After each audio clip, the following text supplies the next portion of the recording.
और वैसे भी मैं तो सुनने के लिए नहीं बुलाया जाता, ये देखने के लिए बुलाया जाता हूं कि देखे तो सही इस दौर में भी सच बोलने वाला कवि दिखता कैसे है। माननीय लोग यहां बैठे हैं, आप सबका अभिवादन। नरेंद्र मोदी जी ने 46 रैलियां की और कपड़े सिर्फ 46 बार ही बदले, तो भाजपाइयों में अंदर खाने ये मैसेज चला गया कि प्रधानमंत्री में पहले वाली बात नहीं रही। क्या कपड़े बदलते हैं साहब। अगर नदी में नहाए तो डुबकी लगाते समय जो कपड़े होते हैं बाहर निकलते समय वो नहीं होते।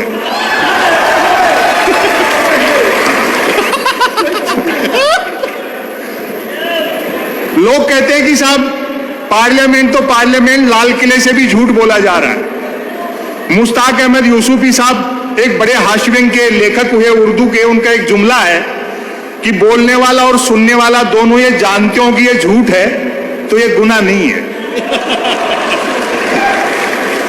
जब सब लोग जान ही रहे हैं समय की अपनी सीमाएं हैं, मेरे ख्याल से मीडिया के लोग तो नहीं होंगे यहां। हाँ कोई बात नहीं। हाँ। देश के जैसे हालात हैं उस हालात में बड़ी चुनौतियां हैं, लेकिन प्रजातंत्र के लिए जब चुना हुआ विपक्ष कमजोर किया जाए तब ये सारी जिम्मेदारी विपक्ष की एक कवि और शायर निभाते हैं। हम उसी चुनौती का सामना कर रहे हैं। जुड़ेगा भारत, जीतेगा इंडिया। लेकिन आप लोग भी मजे कम नहीं लेते हो। प्रधानमंत्री की डिग्री पे सवाल उठाया।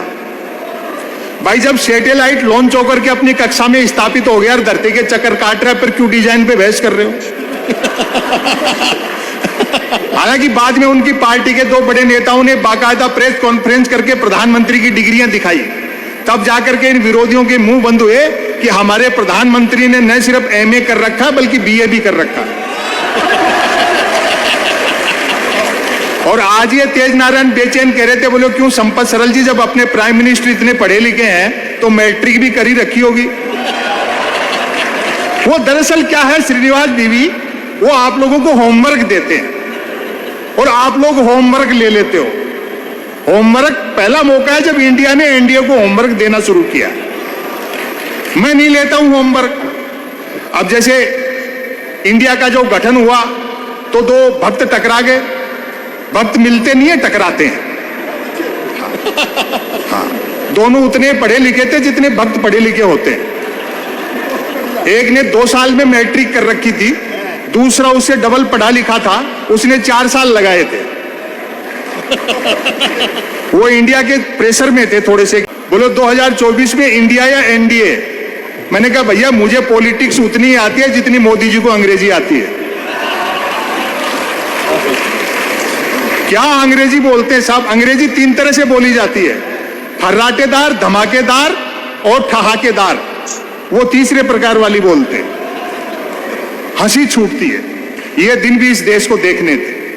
मीडिया से लेकर के बड़ी शिकायतें हैं। होमवर्क मत लो। मेरी इमेज ऐसी बना दी जैसे मैं मोदी जी का विरोधी हूं, जबकि कवियों का व्यंग करूंगा तो काम है सत्ताओं से सवाल पूछना।